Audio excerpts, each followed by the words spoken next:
Olá, meus queridos. É um imenso prazer novamente estar aqui para dividir com vocês o conforto da Palavra de Deus. Mas antes de continuarmos, eu quero pedir a sua colaboração. Deixa o seu like, curte essa mensagem, compartilha ela e também deixe o seu comentário. Ele é muito importante para nós. O tema de hoje é usado por Deus e usado por Satanás. Ou seja, é um tema bastante forte. Pode uma pessoa que é usada por Deus ser usada também pelo diabo? Pode ser uma pessoa que é usada pelo bem ser usada também pelo mal? Lá no capítulo 16 do livro de São Mateus, nós temos uma narrativa fantástica.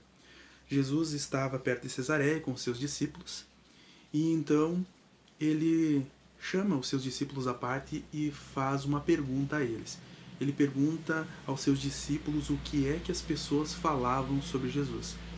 Quem eles diziam que Jesus era? Então seus discípulos começaram a responder a sua pergunta, explicando o que eles ouviam da população. E então eles disseram que alguns diziam que Jesus era Elias, alguns diziam que Jesus era João Batista, e alguns diziam até mesmo que ele era alguns dos profetas, que talvez houvesse ressuscitado e que havia voltado para uma missão, para falar de Deus. E nesse momento, lá no próprio capítulo 16, no versículo 16, nós temos um homem que foi iluminado pelo Espírito Santo, foi usado por Deus para dar a resposta certa, que foi Pedro. O apóstolo Pedro responde da seguinte forma: respondendo Simão Pedro, versículo 16, disse: Tu és o Cristo, o Filho de Deus vivo.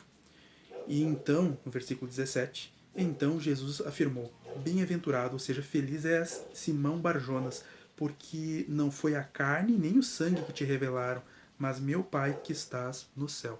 Jesus demonstra naquele momento que quem estava falando por Pedro não era Pedro, não era o homem Pedro, mas sim o Espírito Santo, ou seja, o próprio Deus estava falando através do seu discípulo.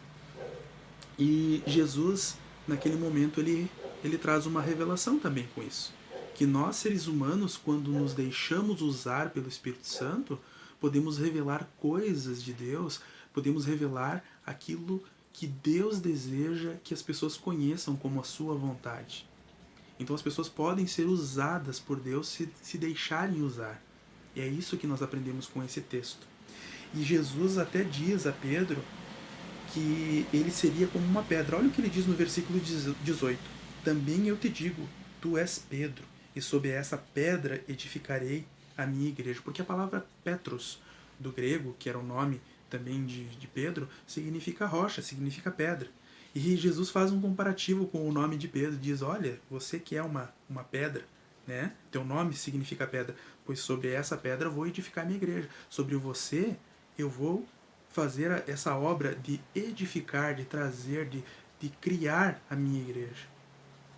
E ele diz mais ainda, ele fala que lhe daria as chaves, né, dos céus, e faz um comparativo, que tudo que fosse ligado na terra seria também ligado aos céus. Ele daria esse poder também a Pedro, mas é um comparativo. Jesus está falando não somente de Pedro, e sim de todo aquele que se deixa usar pelo Espírito Santo. E olha que coisa interessante, até que nesse momento parece-me que Pedro estava cheio do Espírito Santo, pois ele estava sendo usado pelo Pai, estava sendo usado pelo Espírito Santo. Mas sabe o que acontece alguns minutos depois? Jesus começa lá no versículo 21 a explicar o que iria acontecer com ele. Ele começa a explicar aos seus discípulos que era necessário que ele fosse até Jerusalém e que ele iria sofrer muitas coisas através das mãos dos anciãos e até mesmo dos escribas e fariseus.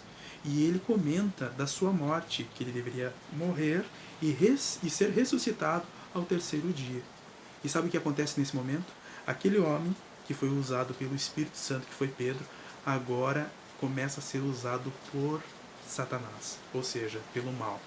E lá no versículo 22 diz que Pedro chama Jesus à parte e começa a reprová-lo. E diz assim: tem compaixão de ti, Senhor. Isso de modo algum te acontecerá. Ou seja, o que Pedro estava fazendo? Pedro estava desdizendo o que Jesus havia acabado de dizer. E é assim que muitas vezes acontece. Às vezes, as pessoas que elas são usadas por Satanás, elas desfazem a palavra de Deus. Elas fazem com que a palavra seja destruída. Eles desfazem, desdizem o que o Senhor fala, o que o Senhor nos revela. E eu estava pensando nesse momento sobre as pessoas que são usadas por Satanás. E veja, antes de seguir, que logo depois Jesus, no versículo 23, olha para Pedro e diz assim: arreda-te, Satanás, tu és para mim pedra de tropeço. Veja o comparativo, o contraste. Um pouco antes, essa pedra que era Pedro, era uma pedra que iria edificar a sua igreja. Logo depois, Jesus refere a ele dizendo que ele é uma pedra de tropeço. Vocês vejam que se nós não nos cuidarmos, se nós não nos policiarmos, podemos ser usados por Deus num momento e no outro sermos usados pelo mal. Então, fica aí uma reflexão. Como identificar se estou sendo usado pelo mal ou não? Se você é uma pessoa que de cada 10 atos, ou seja, 10 coisas que você realiza, 8 são opressão ao teu próximo, você está sendo usado por Satanás. Você está sendo usado pelo diabo. E a mesma coisa vale para você identificar as pessoas que são usadas pelo mal. Se de cada 10 coisas que elas fazem para você, 8 são opressão, essa pessoa está sendo usada por Satanás. E você precisa filtrar isso. Você precisa se afastar desse tipo de pessoa. E se você está realizando isso, você comete isso, você precisa mudar. Você precisa se arrepender e pedir para que Deus transforme o teu coração para que você não seja mais usado pelo mal. Talvez esteja falando para alguém que está passando por essa situação. Ou está convivendo com alguém que é usado pelo diabo, que está dentro da igreja, que está dentro até mesmo de uma sociedade cristã, mas que muitas vezes é usado pelo diabo. Você deve se afastar dessa pessoa. Ou até mesmo estou falando para alguém que está se deixando usar por Satanás. E aí esse é o momento maior de reflexão. Como você está conduzindo sua vida? Você tem deixado que o inimigo, que o mal, use você como o seu instrumento? De cada 10 coisas que você faz, 8 você está oprimindo alguém? Então, pense nisso. Porque é isso que o diabo faz. Às vezes ele faz isso. De cada 10 coisas, 8 são opressão, 2 ele vai lá, passa a mão, agrada, e aí depois ele continua oprimindo. E opressão não é algo que vem de Deus. Se você está fazendo mal para alguém, se você está, talvez, através das suas atitudes, prejudicando a vida de outra pessoa, pense nisso. Porque isso vai ser cobrado. Se você faz, tudo que você faz aqui, se você faz um mal para alguém, as tuas atitudes levam outras pessoas a serem prejudicadas, Deus vai requerer isso da tua mão. Você pode ter certeza. Deus vai fazer a justiça. Ai daqueles que oprimem os seus pequeninos. Ai daqueles que oprimem os seus filhos.